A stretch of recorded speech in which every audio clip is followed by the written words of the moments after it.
rolling tumors to roaring lampooners, the Tigers on a Roll show starts in 3, 2, 1.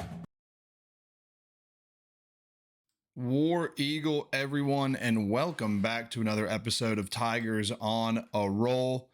Our Tigers, as you know, just pulled off a season opening sweep of Youngstown State, and they did it by throwing absolute heat.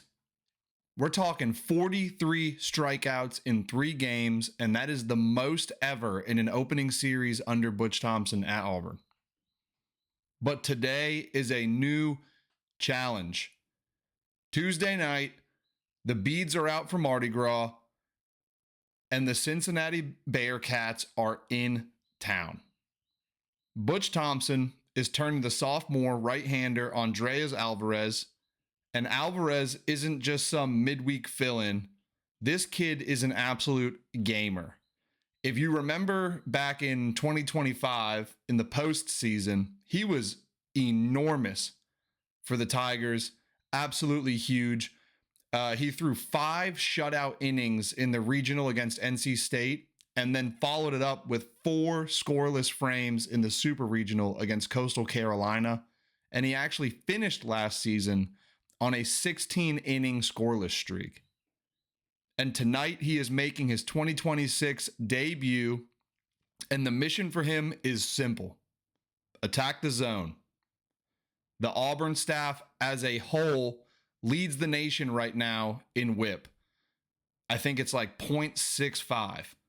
And if you don't know what that is, that stat measures the pitcher's effectiveness by calculating the average number of base runners allowed per inning. And we are leading the nation in it right now.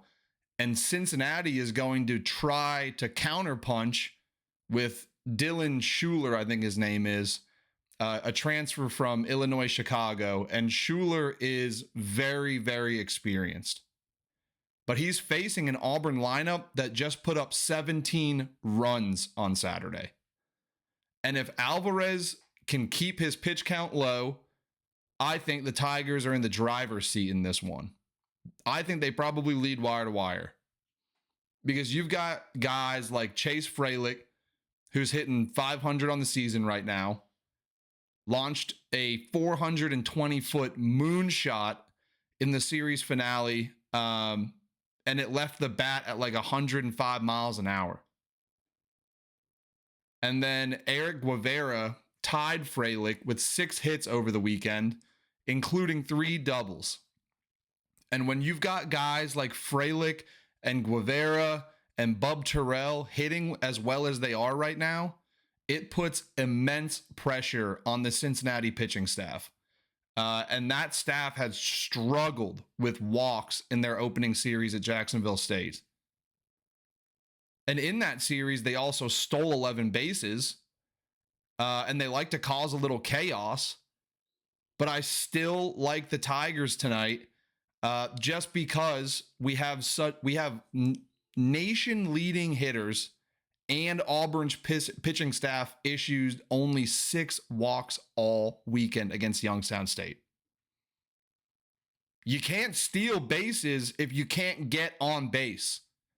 So we're taking an entire part of their game away from them if we can play the type of ball that we are known to play.